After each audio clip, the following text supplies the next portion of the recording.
शिर्क, बिदात, खुराफात, वसवसे, अवहाम, ये सब हमारे ज़िंदगी में आते कैसे हैं और आए कैसे? दीन के नाम पर आए। शिर्क जो शुरू हुआ, बिदातें और खुराफात जो शुरू हुई, वो दीन के नाम पर शुरू हुई थी। जानते हैं हजरत नूह अलैहिस्सलातु वस्सलाम एक तवील अरसे तक दीन की दावत और तबलीग पेश की थी। उनकी कौम में कुछ ऐसे लोग थे जो बड़े नेक थे, परहेजगार थे, मुत्तबी किताब व सुन्नत थे। अल्लाह रसूल हजरत नूह अलैहिस्सलाम ने जो बातें बतलाई थी उन पर पूरी पाबंदी के साथ अमल करने वाले थे और लोगों में नेक मशहूर थे। शैतान अब उनके जिंदगी में बिगाड़ लाने का जो रास्ता उसने ढूंढा था वो यही नेक लोग थे। उसने उनकी कौम में जाकर लोगों से ये कहा कि आपके दरमियान बड़े अल्लाह वाले नेक लोग मौजूद हैं, आप उनकी यादगारें बनाइए। ये लोग चले जाएंगे तो उनकी यादगारें बाकी नहीं रहेंगी।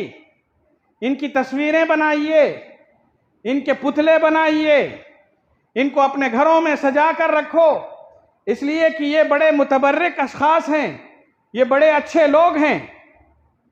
चुनांचे जहन में जब बात आई, शैतान ने उनके दिलों में वसवसा डाल दिया, इनकी मोहब्बत पैदा कर दी। उन लोगों ने पुतले बनाए, उनकी तस्वीरें बनाई उनकी, और फिर एक ज़माने तक वो खामोश रहा।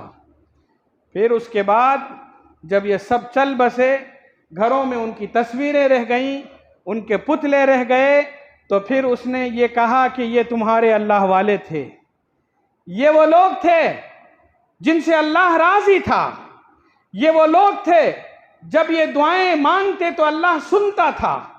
इनकी जिंदगी में मुश्किल घड़ियां आती थीं, ये अल्लाह को पुकारते थे, अल्लाह इनकी बातें सुनता था।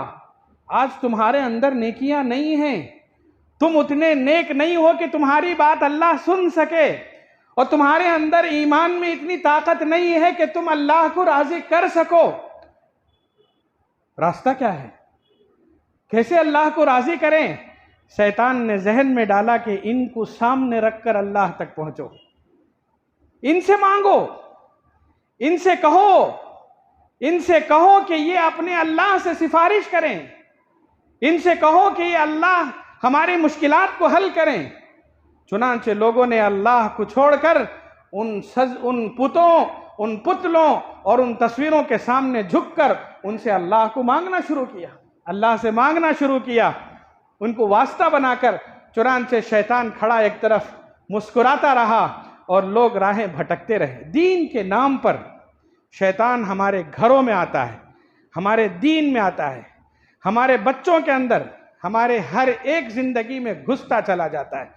उसने तय कर रखा है कि दीन के नाम पर इंसानों को बहकाएगा।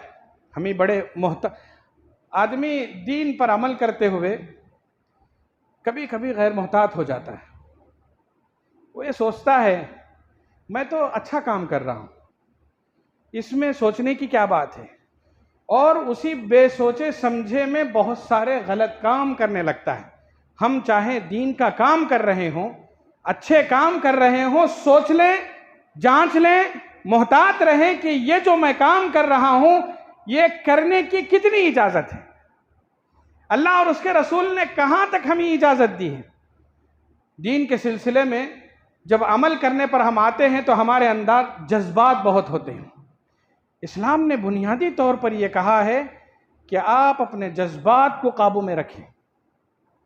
ये जो जज्बा है, इस जज्बे में मोहब्बत का भी जज्बा होता है, इस जज्बे में नफरत का भी जज्बा होता है। इस्लाम ने यह कहा कि किसी से मोहब्बत इतनी मत करो कि मोहब्बत के दर्जे से उठाकर दूसरे दर्जे में पहुंचा दो, और किसी से नफरत इतनी मत करो कि इंसानियत की सतह से भी नीचे गिर जाओ। आपको नफरत भी अगर किसी से है उसका एक दायरा है, आपको अगर मोहब्बत भी किसी से है उसका भी एक दायरा है। पिछली कौमों के सिलसिले में कुरान ने जो कहा, मैंने जो आयत पढ़ी उसमें यही कहा कि उन्होंने नफ्स की पैरवी करते हुए मोहब्बत के मामले में इस कदर आगे बढ़ गए कि रसूलों को अल्लाह का